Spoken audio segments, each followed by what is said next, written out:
उठ के अपने माता पिता गुरुजनों के जो भी बड़े मिले उनसे राम राम कह चुके हैं। हमारा धर्म नहीं करता है। बेटा बाप का छुए, बाप जो है अपने अपने पिता का छुए, पत्नी अपने पति का छुए, और धरती माँ को सर्वप्रथम उठते ही सब लोग ये करिए, सब लोग टोटल धरती माँ को प्रणाम करके ही करिए, ये माता आज का दिन शुरू है। ठीक है, मंगल भवन मंगल, ये सब करते रहिए, सारे काम बनेंगे, ऐसी बात नहीं। तो दूसरा अध्याय सूर्य जी बोले, हे ऋषियों, जिसने पहले समय में इस व्रत को किया उनका इतिहास करता हूँ। सुंदर काशी में एक निर्धन ब्राह्मण था, वो भीख मांग कर अपना जीवन बसर करता था। भगवान उसको दुखी देखकर जाकर पूछे, हे ब्राह्मण, नित्य दुखी व पृथ्वी पर क्यों घूमता है? ब्राह्मण बोला, हे प्रभु, मैं बहुत ही निर्धन हूँ, भिक्षा के लिए पृथ्वी पर फिरता हूँ, यदि इसको दूर करने कोई उपाय जानते कृपा करके बताना। फिर ब्राह्मण बोला, हे ब्राह्मण, सत्यनारायण भगवान मनवांछित फल देने वाले उनका पूजन कर, जिसके करने से मनुष्य सारे दुखों से मुक्त हो जाता है। यह वक्त बतलाकर, इसका विधि विधान बतलाकर अंतर ध्यान हो गए बूढ़े ब्राह्मण जो सत्यनारायण भगवान थे। अब वो ब्राह्मण घर आया, उसको रात में नींद नहीं आई। क्यों? कि उसने, जैसे आपको शाम को संकल्प लेके कल कथा करना है तो आपको प्रातः काल उठे, ये सामान लाना है, वो सामान लाना है, यहाँ ऐसे ही वो भी रात भर सुबह गया, सारा सामान लिया और कथा सुना। तो प्रभु की कृपा से उसको बहुत सा धन मिला और धीरे धीरे वह हर मास व्रत किया है, वह सब आपको सुने। एक समय धन के अनुसार वही ब्राह्मण सिद्ध सत्यनारायण भगवान का कथा कर रहा था। उसी समय एक लकड़ी बेचने वाला बूढ़ा आया घर के बाहर और पूछा, भाई यहाँ क्या कथा हो रहा? अंदर गया तो देखा वो तो वही पंडित जी हैं जो भीख मांगते थे। कह रहे, पंडित जी आप यहाँ कर क्या रहे हैं? कह रहे हैं और ये संपत्ति जो है इन्हीं की देन है, सत्यनारायण भगवान की, इनकी ही कथा वो पूजन किया जा रहा है। चरणामृत ले प्रसाद खाने के बाद लकड़हारा अपने घर गया और उसने भी संकल्प किया कि मैं भी इस कथा को जरूर सुनूंगा। और उस दिन उसने लकड़ी जो है ऐसे नगर में गया जहाँ धनवान लोग रहते थे, तो उस रोज वहाँ पर उसे उन लकड़ियों का दाम पहले दिन से 4 गुना ज़्यादा मिला। तो वो बड़ा खुश हुआ कि आज तो जहाँ 100 रुपया मिलता था, अब 400 मिला है। तो बड़ा ही खुश होकर के पके केले की फली, घी, दूध, दही, ये सारी सामग्री लेकर अपने घर आया।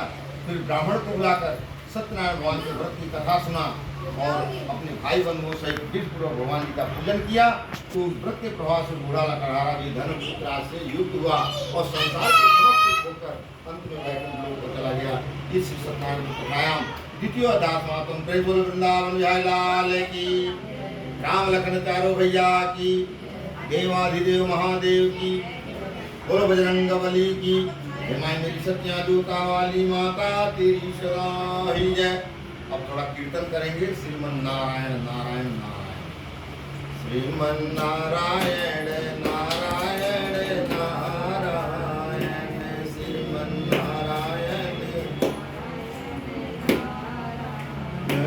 भजमन नारायण नारायण नारायण, भजमन नारायण नारायण नारायण, श्रीमन नारायण।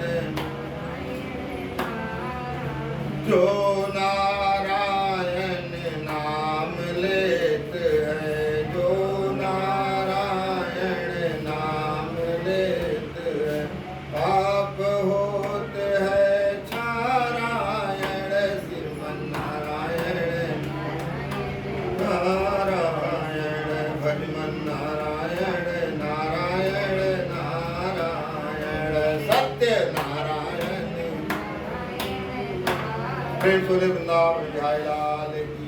इस किताब का नाम है सत्यनारायण। ब्रह्मा नारायण, विष्णु नारायण कुछ नहीं। क्या नाम है? सत्यनारायण। सत्य सनातन है, हमें सत्य कभी खत्म नहीं होगा।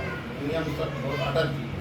एक तरह से प्रभु का नाम है, एक तरह से जो ओम हम लोग करते हैं ना, सत्य का रूप है, प्रणव। ये दूसरा अध्याय समाप्त हुआ। प्रेम सोले वृंदावन विहारी लाल की जय।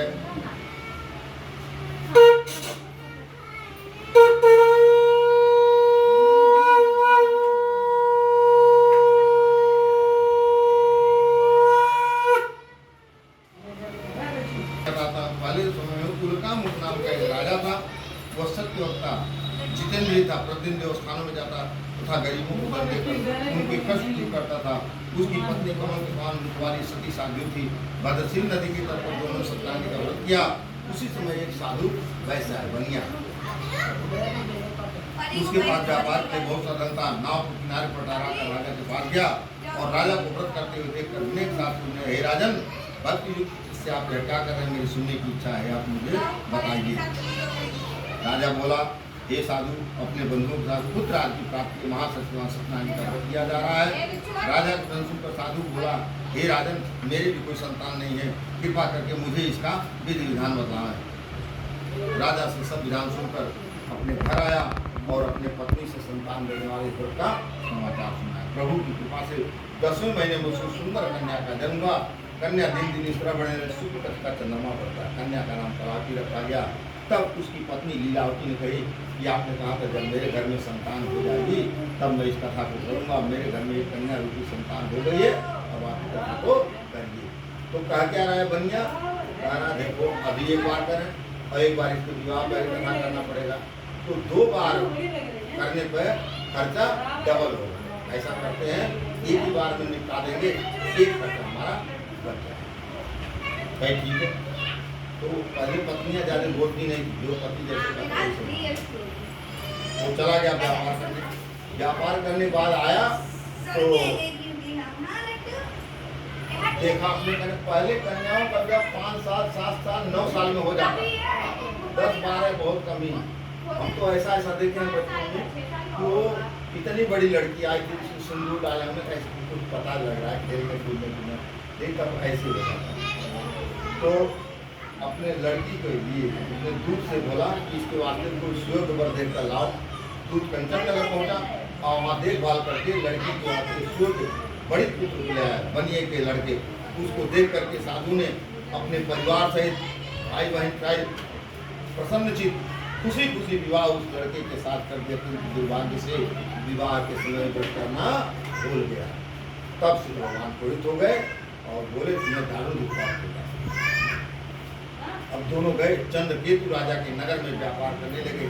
एक रोज भगवान सत्यनारायण की माया से प्रेरित कोई तो राजा का धन चुरा कर जा रहा था, किंतु पीछे से सिपाहियों को आता देखकर 2 सिपाही और 2 चोर और 2 बनिया, ये ससुर जमाई दोनों धन रख करके भाग लिए। आए सिपाही देखे धन इनके पास है, दोनों पकड़ कर ले कठिन कारावास में डाल दिए। उसी साहब के द्वारा उसकी पत्नी भी घर पर पहुंची हुई। जो धन था चोर चुरा ले गए। शारीरिक और मानसिक पीड़ा में भूख प्यास से कलावती कन्या पैदा हुई थी, वो एक ब्राह्मण के घर गई, वहाँ उसने कथा सुनी और प्रसाद ग्रहण करके